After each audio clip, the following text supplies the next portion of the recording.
Hello everyone, Speedrunner 0 to 18 here, and welcome back to the channel. Today, we'll be seeing how fast Scizor can beat Pokemon Crystal after intense routing and grinding. Scizor, with its unique bug and steel typing, is a force not to be reckoned with. While it does have a decrease in speed from its pre-evolution Scizor, despite having the same base stat total as it, Scizor more than makes up for it with its incredible 130 attack and 100 defense stats.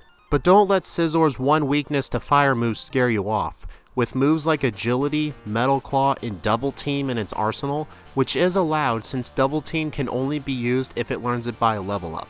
Via TM is banned. With our level up moveset not being that impressive, we can get some great TMs like Curse, Hidden Power, Return, Swift, Steel Wing, and Fury Cutter. Can't wait to see how this run goes, so let's get into it.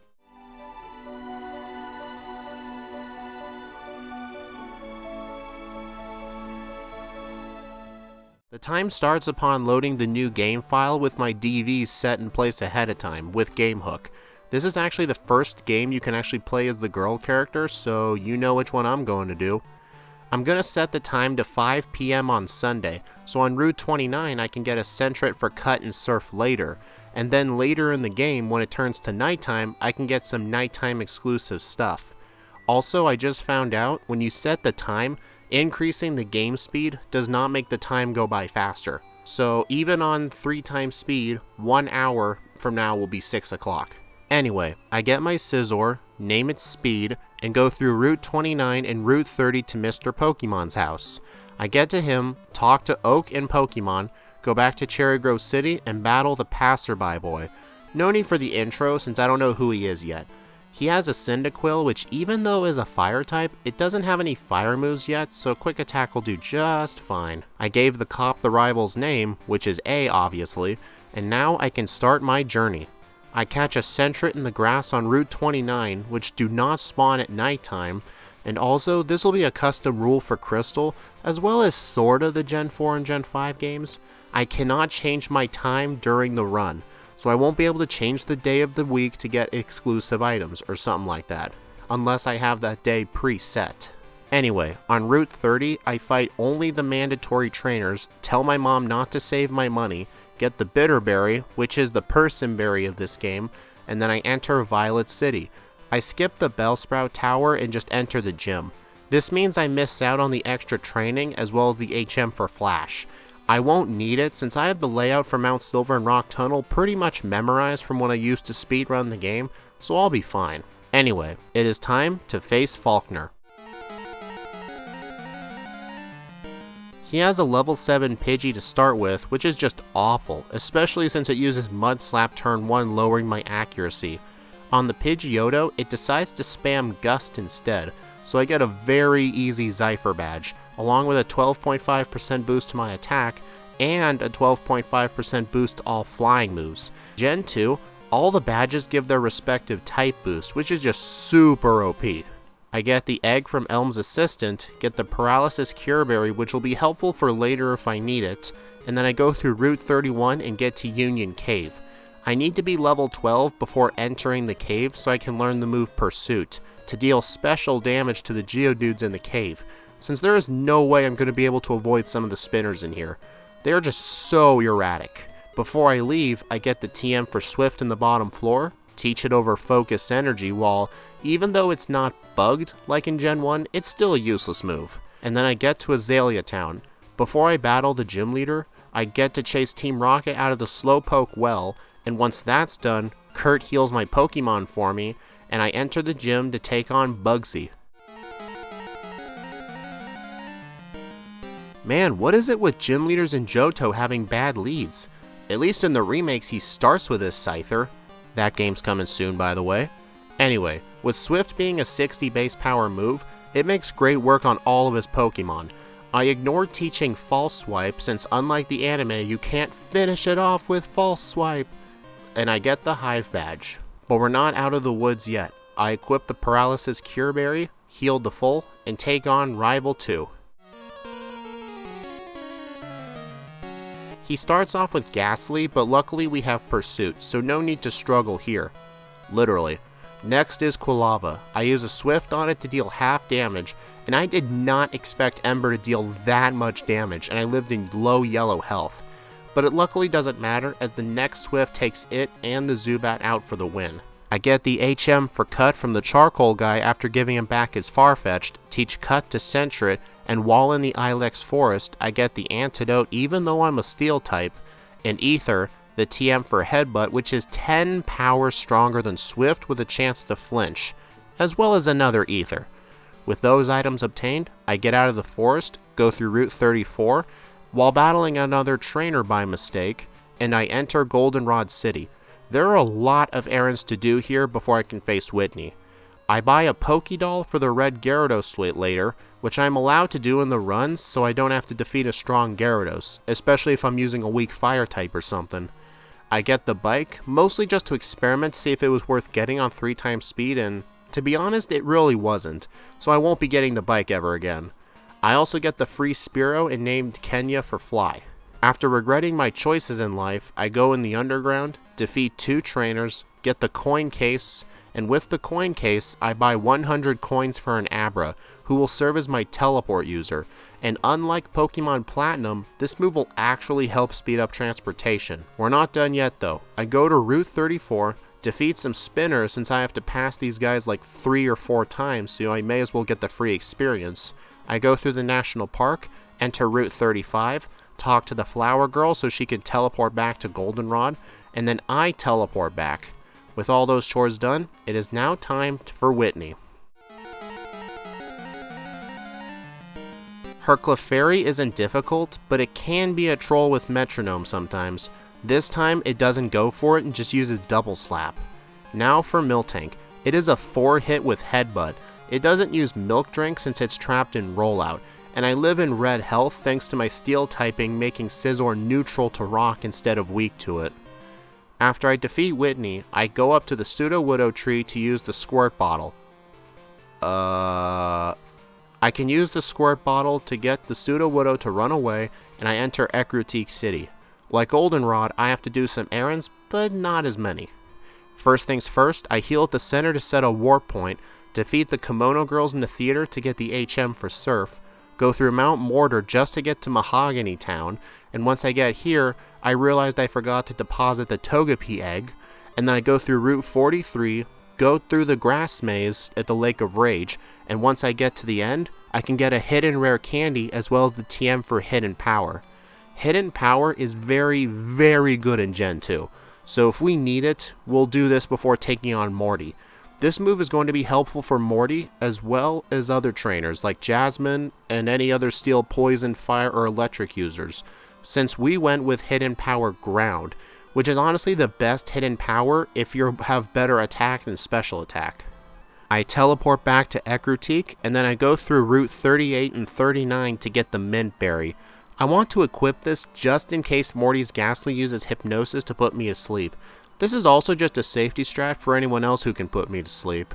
And also right nearby I get a hidden nugget to sell for later. We teleport back, but since this is Crystal, the rival battle in the Burn Tower is mandatory, so let's go face him. Rival 3.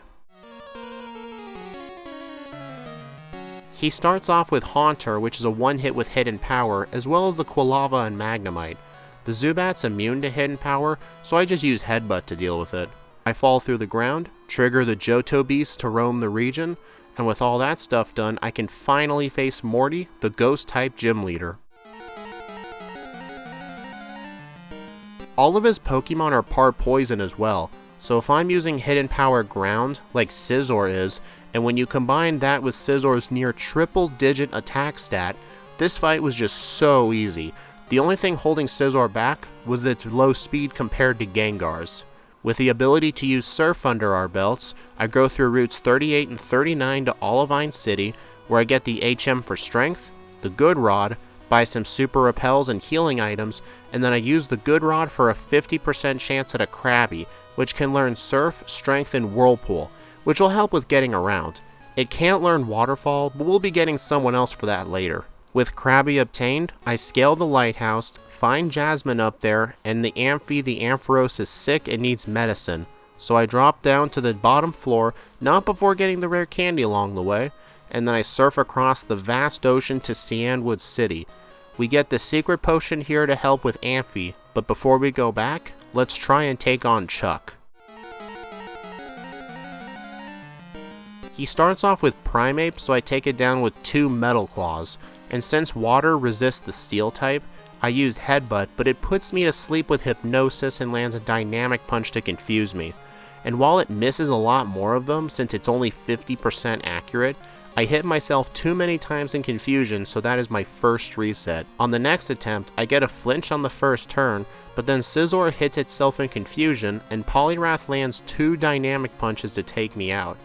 Attempt number 3, all Poliwrath does is use Mind Reader, and then on the second turn I got it to flinch with Headbutt, which allows me to take it out on the third Headbutt. Man, this fight can be pretty inconsistent with Dynamic Punch. As a reward for defeating Chuck, his wife gives me the HM for Fly, so I can get Kenya to start doing some work for a change. So I make it fly me back to Olivine City, give Jasmine the secret potion, and since Amphi is feeling way better, it is now time to take on Jasmine, the user of the Clang Steel type. Since I have Hidden Power Ground, the Magnemite are one-hit KOs thanks to its 4 times weakness to ground, but Steelix has 150 defense, so it is quite bulky. It takes multiple hits to make a dent in it, and it keeps hitting me with Iron Tail, but I somehow live with only 4 HP left, and then the final Magnemite's a one-hit with Hidden Power. We're making some pretty good progress here. I fly to the Lake of Rage, use the Pokédoll on Gyarados, talk to Lance to team up with him to take on the Rocket hideout in Mahogany Town. This place is just so boring since everyone here is very weak, so in most playthroughs, I'll just skip this place. And now, let's move on to the 7th gym leader, Price.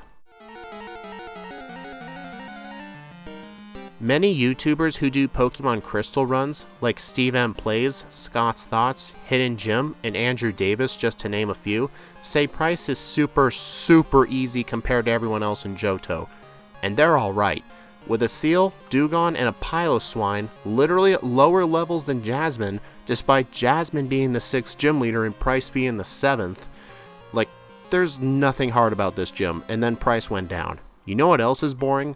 The entire Rocket Radio Tower section in Goldenrod City. There are some notable fights and events here, such as fighting the Rocket executive in the director's office with 5 coughing and a wheezing.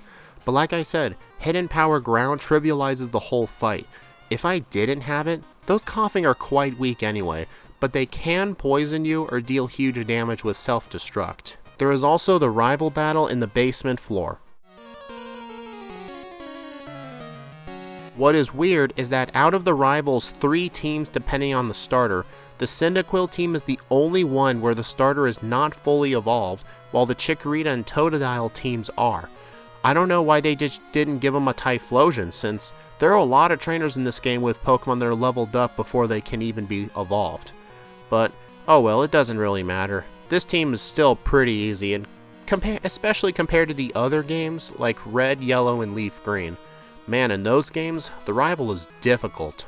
After that, I can get the key from the director in the basement, and then get to the top floor of the radio tower, where I defeat the top executive, and then Team Rocket is done for good. But before I leave, I get the pink bow from Mary, which will give me a 10% boost to all normal type moves, which will help out a lot once I get return on my moveset. That's another reason I play the game on Sunday, since you can only get return on Sunday, and most Pokemon in a Crystal playthrough need this move.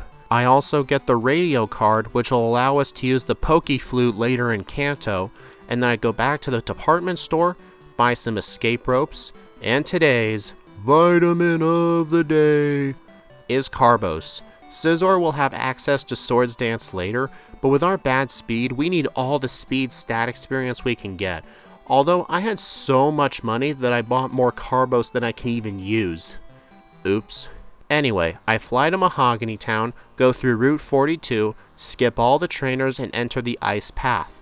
This place is just a giant ice gym puzzle maze. While here though, I get the HM for Waterfall, the TM for Rest just in case I need it, although I didn't, but better safe than sorry is what they say, and then I enter Blackthorn City. Without further ado, time to get our final badge.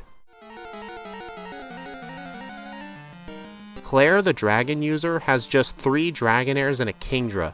The 3 Dragonairs are all 1-hit with return boosted by the pink bow, and then the Kingdra is a 2-hit mostly due to it having higher bulk and HP, but it's still easy. But even though we defeated Claire, she won't give us the badge. What a bitch. She makes us go through to the Dragon's Den and solve a quiz from the Elders. I answer the quiz a certain way by avoiding the obviously negative answers, and then Claire gives me my badge, although I forget to update my overlay for quite a while with it. Oh well. And before I escape rope out, I get the free Dratini for doing the quiz correctly. This will be our waterfall user. I also get the hidden Max Elixir for later, and then I escape rope out of this place. I fly back to Newbark Town, get the Master Ball from Elm for later, and I do some backtracking. I go to Violet City to get the rare candy across the water, as well as the one on Route 33 south of Goldenrod City, and the final one in Mount Mortar, just up a waterfall and across some water. And then I go through routes 26 and 27 to Victory Road in Kanto. But before I can face the Elite Four, it is time for our last rival battle. What did I say before? What did I say? I really wish the rival in this game provided a challenge to the player so you actually fear facing them, like the Kanto rival. The next best recreation is probably Barry in Gen 4, since he has a very diverse team, especially with Staraptor, Heracross, Snorlax, and the Sinnoh starter. Plus, there weren't the bad level up curve like Johto has. With our rival finish, I heal at the center, buy some healing items, and it is now time to face the final 5 trainers. Let's do this shit.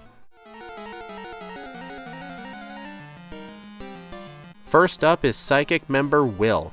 I have the moves Swords Dance and Double Team on my moveset, but all we need today is just one Swords Dance in order to knock out every one of his Pokemon in one return. Next up is the Poison Master Koga.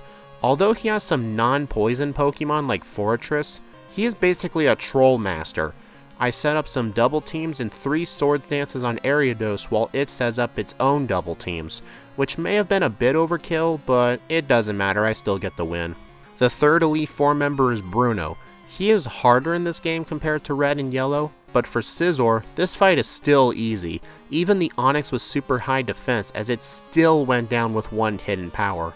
The final and hardest Elite Four member is Karen. I use 1 Swords Dance and 1 Double Team, and I use Hidden Power on Umbreon instead of Return, and what I get for that mistake is Confuse Ray.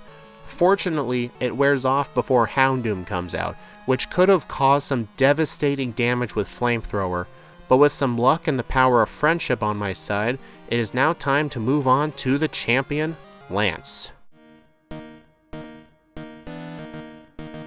I use 1 Swords Dance on Gyarados and go on the return offensive.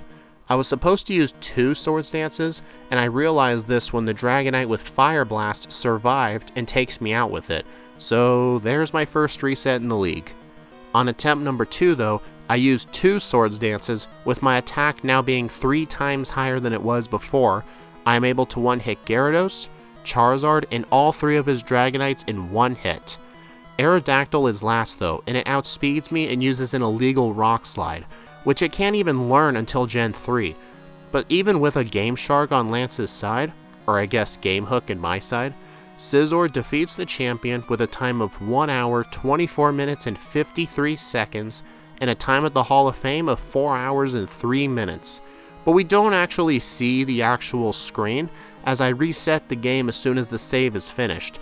We don't end the crystal runs with Lance. We're going all the way to Mount Silver to take on Red. I get the SS Aqua ticket from Elm, get a little girl back to her grandpa, and arrive at Vermilion City. I do some walking around to get to some places on the map so I can fly to them later. So I walk through Saffron City, Lavender Town, and enter Rock Tunnel.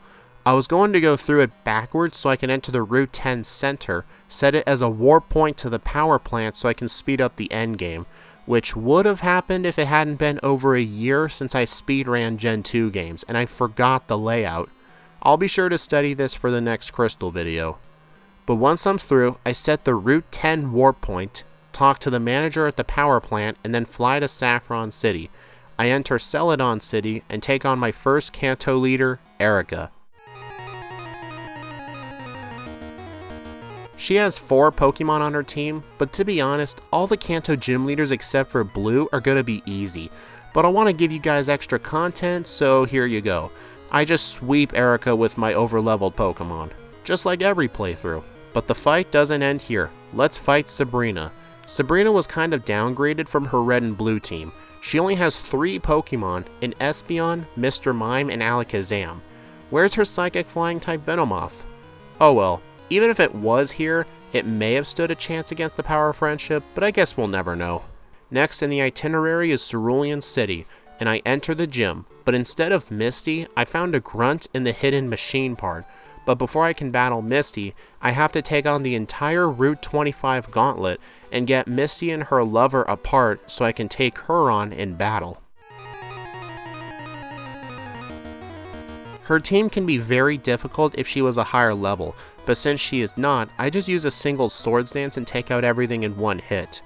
But before we continue on with the gym battles, I teleport to the Route 10 center, return the machine part, get the expansion card so I can use the Poke Flute, and before I do use the Poke Flute, we need more gym leaders, so let's go do Lieutenant Surge. He has 5 Pokemon on his team, and they can all be trolly if given the chance to paralyze you. I use only 1 Swords Dance, and then the Raichu paralyzes me, and I'm unable to move for so long, and I try and move on to try and win the fight anyway, but the Magneton uses Zap Cannon and it takes me out, so I get my first reset after Lance. On the next try, I realized, wait a minute, I've got Hidden Power Ground, so let's use it. But I don't know why I didn't do that in the first place. Oh, I know, it's because I forget things all the damn time. But what I didn't forget was catching the Snorlax with a Master Ball. We have our HM users, but we need his leftovers, so we can heal a 16th of our max HP during the battle. This item will help a lot for the final red fight. But that's in the future for now, as we still have some gyms left, starting with Brock. He, like Surge, has 5 Pokemon but with low levels. It doesn't make the fight any harder either. Also, today I learned in Crystal version, his Onyx still has the move Bide, which it did in Gen 1. So I honestly think that's kinda cool. But cool doesn't make you powerful as shown by this footage. I go south through what was left of Viridian Forest, get the Max Ether, go through Viridian City and through Palatown down to Cinnabar Island, where I talk to Blue so he can teleport to his gym when I'm ready to face him. But for our 6th Kanto gym, we fight Blaine on the Seafoam Islands.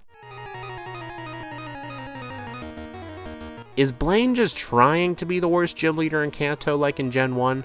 He has only 3 Pokemon, and even though he has Pokemon that are 50 or above, his team couldn't do much damage to me, even if I didn't have a Hidden Power Ground, and even though I'm 4 times weak to fire.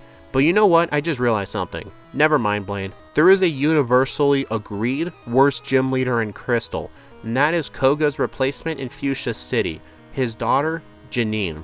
Not one of her Pokemon is over level 40. The Elite Four is stronger than her. I think they did this to show she is still a rookie, but still, who's gonna struggle against her? That's something I want to know, but we won't know until one day I run a Pokemon so absolutely terrible that Janine is difficult. I'd love to see the day. Well, that is 7 gyms down. We got 1 more to go. The hardest one for last. It is time to fight Blue. It is pretty cool he doesn't have a ground type team despite his gym being the ground type gym, especially since you get a 12.5% boost for ground moves with the Earth badge. Anyway, first up is Pidgeot. It does have Whirlwind, so if I set up too much, it may prioritize using that move to force a switch. But that is what the one double team at the start is for. With +6 attack with my Swords Dances, his Arcanine, Gyarados, Exeggutor, Rhydon, and Alakazam go down very easily, and I obtain all 16 badges with a time of 1 hour, 49 minutes, and 54 seconds. But we still have one more battle left. I scale the Dark Mount Silver while forgetting the layout again since it's been so long.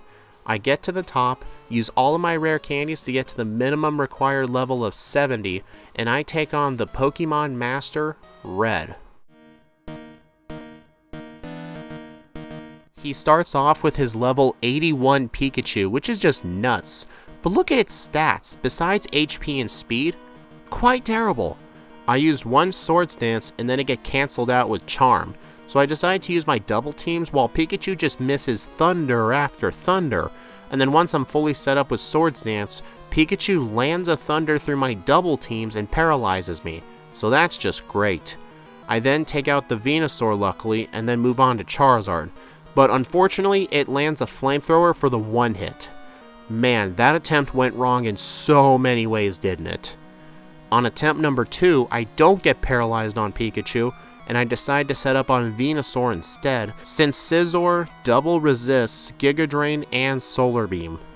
And once I'm set up, I take it, Charizard, Snorlax, Blastoise, and Espeon out with Return, and Scizor has beaten Pokemon Crystal with a time of 1 hour, 56 minutes, and 40 seconds, and a game time upon starting the credit sequence of 5 hours and 25 minutes. This run was definitely quite good with only 6 resets, plus having access to great moves like Swords Dance and Double Team. Scizor is probably one of the best Pokemon you could solo run Crystal with that's not a legendary. I can't wait to do more Crystal runs, and I'm sure you are too. We don't have many new games left to introduce in the series, but the next one will be a great one. The next edited video will be Pokemon White 2 with Zoroark. We did Pokemon Black already with Volcarona, and that one was not easy. So how will White 2 compare? If you want to find out, please like, comment, and subscribe if you want to see more. If you want to help me even further, you can join my Discord server or support me on Patreon. Links are in the description. If not, then like, comments, and subscriptions are good enough for me. There will be no round 2 for Crystal since there's literally nothing after the Red battle. But there will be a round 2 in Heart Gold when I get to it later on. Thank you all for watching, and I'll see you all in the next speedrun.